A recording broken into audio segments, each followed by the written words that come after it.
Assalamualaikum warahmatullahi wabarakatuh. Perkenalkan, saya Aditya Hardiansyah akan membuka presentasi terkait tugas UAS saya bersama LJ Dara yang bertema tentang analisis serangan ransomware WannaCry 2017, pembelajaran strategis dalam keamanan digital.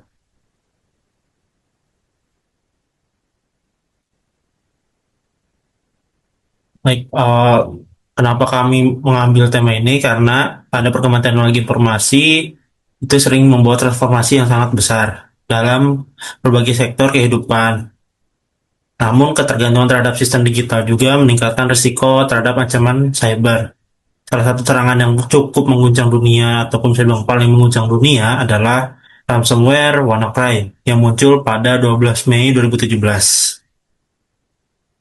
Yang dimana WannaCry ini menyebar secara global dalam hitungan jam, menginfeksi sistem di sektor kesehatan, transportasi, pendidikan, dan pemerintahan. Di Inggris, pada National Health Service atau NHS, harus membatalkan ratusan janji medis karena data pasien terkunci. Serangan ini memanfaatkan kerentanan yang telah diketahui tetapi tidak ditangani oleh banyak organisasi. Kasus ini juga menjadi peringatan keras. Keamanan cyber bukan hanya tanggung jawab IT, tetapi bagian dari strategi organisasi secara keseluruhan.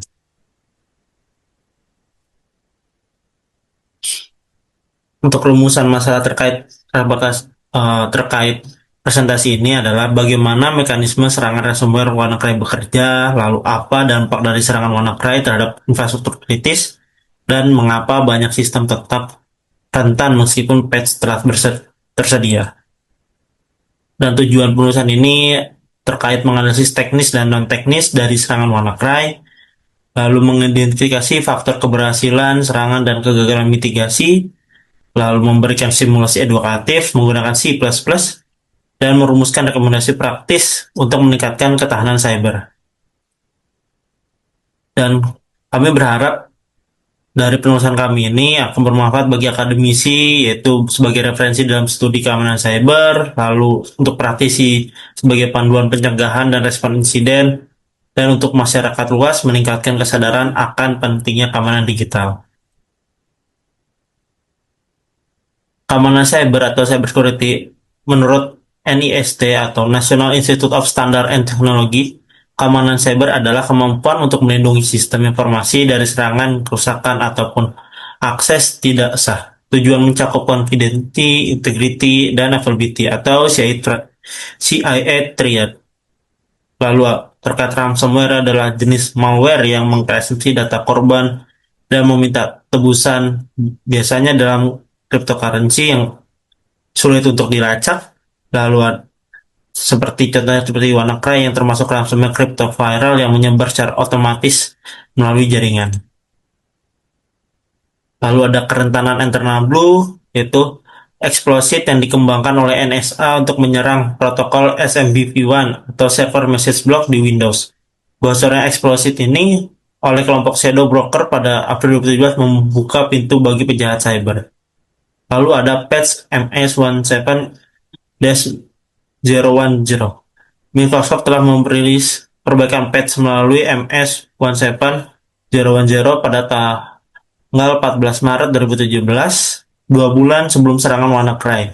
Namun banyak organisasi yang belum menerapkannya karena alasan kompatibilitas atau kelalaian. Baik, untuk selanjutnya akan dibantu oleh rekan saya LJ Dara. Saya persilakan. Terima kasih. Sini ada analisis dan pembahasan. Yang pertama, analisis teknik, analisis manajemen risiko, dan simulasi edukatif dalam C++.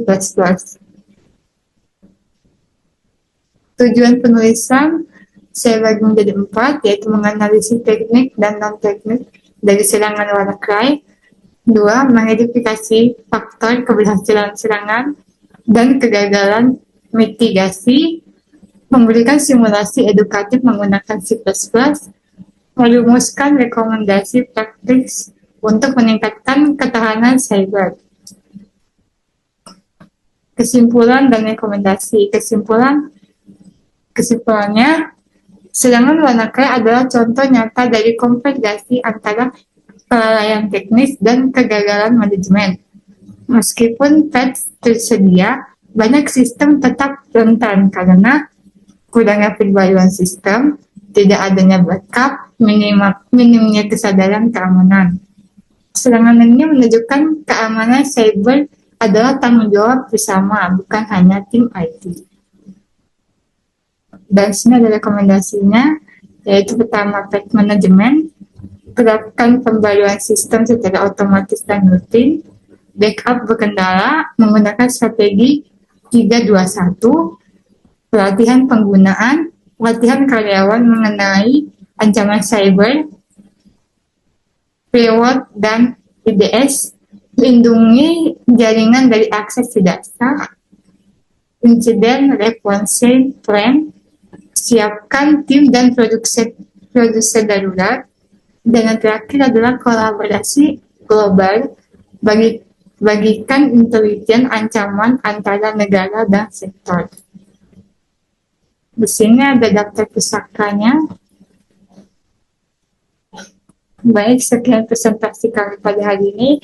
Kami ucapkan terima kasih. Wassalamualaikum warahmatullahi wabarakatuh.